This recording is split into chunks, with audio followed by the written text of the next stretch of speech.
Hey guys, it's another week with Bob and Chris, and in the green room, I think I got Chris a little wound up with some stories about of what strange things that we've seen clients do, and you know, one of the things that I was just talking to them about was multi-factor authentication.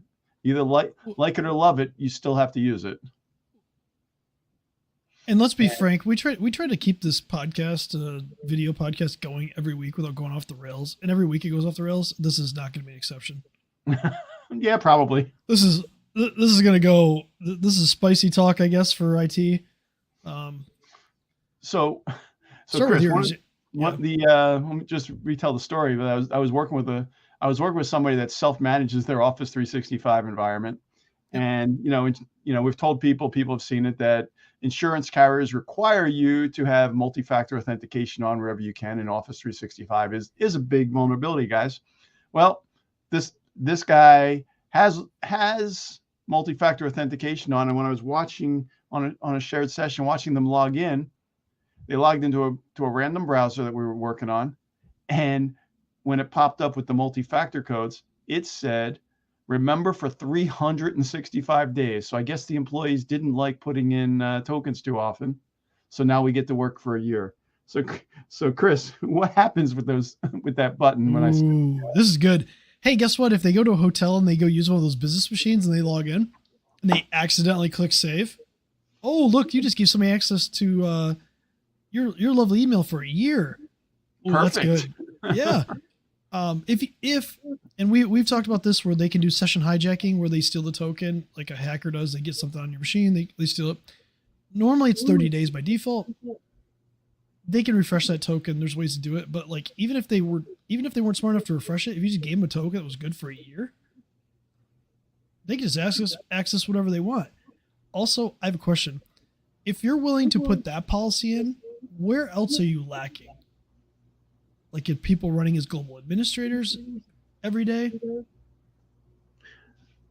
A lot of people don't understand what it takes to actually put together the Office 365 environment. They think we can just go to Microsoft, pay $6 a month, and we're all set. I'll tell people this all the time. Google and Microsoft give you a platform. It's not secure by design.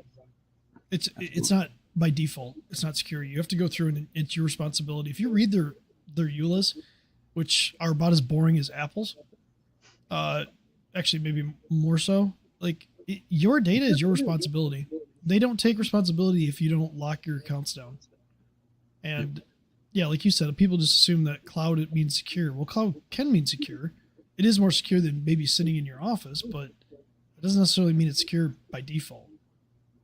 So let me back up for a minute, Chris. You said, well, one of the things you said, where else are people lacking or putting exceptions in place? We hear people say that they've got backups, but they never test them. Oh, now you're gonna rile me up. We had a customer. The last backup that was good was December of last year, and we called every single month saying, "Hey, look, we need to get access to this server to work with you to make sure the backups are working." And they kept ignoring us until a few days ago, where suddenly their server died. Wow. Yep. And the backup was almost 7 months old. That's okay. 7 months is good. Yeah. Depending on what the business is doing. And we don't even until they have customers that they deal with every single day that are making changes to data that's tied into their server every single day. And now they have to basically go to all their customers and force them to do something that's not going to be very pleasant for their customers. There you go. Yeah, we don't need to go into the specifics of that. Yeah, I'm not going deeper than that. But we don't need to go any deeper. But it goes back to show, from your perspective, this was a client that you only did backup for. You had no access to his servers. You couldn't go in and fix it without his help, and he ignored you. Yeah. And we've seen that too with other clients. That we had a client, had a big client, and we wanted to sit down and have monthly security meetings about what was going on, because this was a pretty big big risk what this client had. And 2 months in a row, we're sitting in the guy's office and he didn't show. And one of the times we actually got a message back, oh, I had an important meeting to go to. Wait a minute, data security is not important? And we ultimately figured out that he was better served by somebody else, and we moved on because there's so much risk there that the client data was on our platform. But guys, when you're working with an IT provider, they're not here just to be like a plumber and keep things going. We have stuff that we have to do, and you have responsibilities too, because ultimately, if the compliance people come knocking at the door, it's your neck first. Yeah, I got another good story. This happened a few years ago. We got fired by a client, and fired not because we did anything wrong. They got bought by another company, and told that we're no longer needed because they had their own IT. Okay, that's cool. Not really cool, but like they bring this company 6 months into that contract or whatever they signed with the new company. We get a call out of the blue by one of the executives, and they come back to me and they're like, yeah, we have a problem right now. I'm like, okay, what?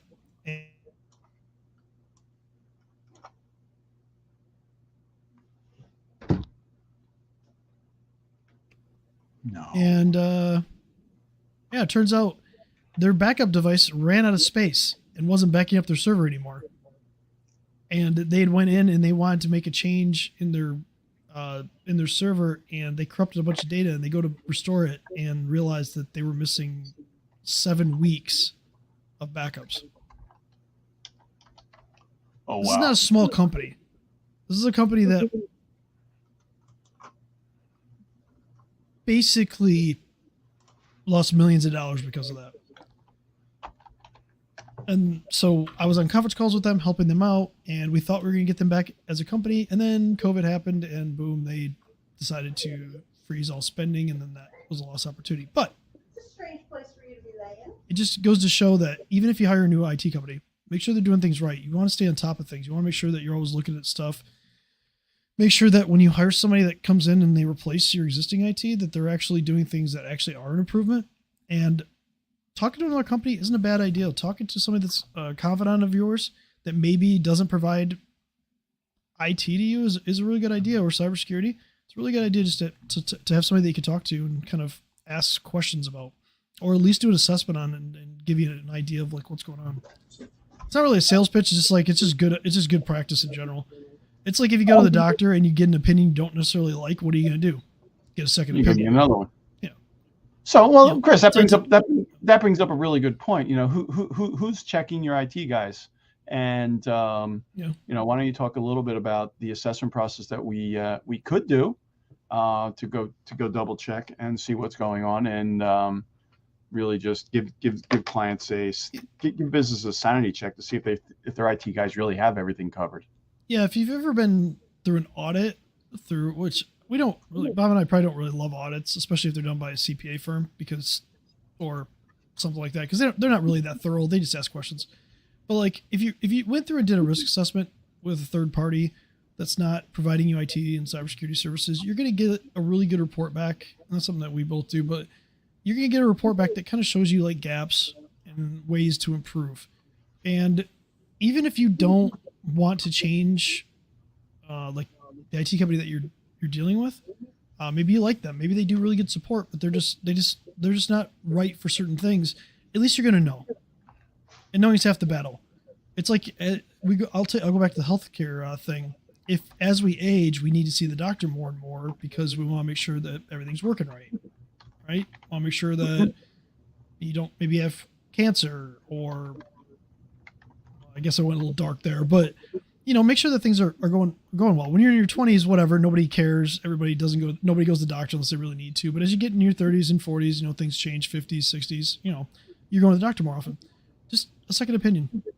Everything. Have an annual risk assessment's a really good thing for any company to do, regardless of whether you love your IT or not. Absolutely. And the other thing, the second opinion doesn't have to involve your IT team. If you want to bring somebody in to look around, there are ways that we can look around, similar to testing what the bad guys could potentially see if they got in, and that's without using any passwords or anything in your environment. So it really does see what would happen if somebody came driving by. But if you want to be upfront and you want to be formal about it, that's fine too. You can do that too. Yeah, I mean, at the end of the day, the data is yours. The IT is your responsibility. You're hiring somebody to help you with it. But all the bad things that can happen, it's really your responsibility. If you own the business, that's your responsibility. True, but a lot of times, Chris, we'll see these internal IT guys, the guy that's been there for 10 years, 20 years, keeping stuff going. And when he sees somebody else coming along, he gets real nervous real quick. And the thing is, we're here to help people. Oh, yeah.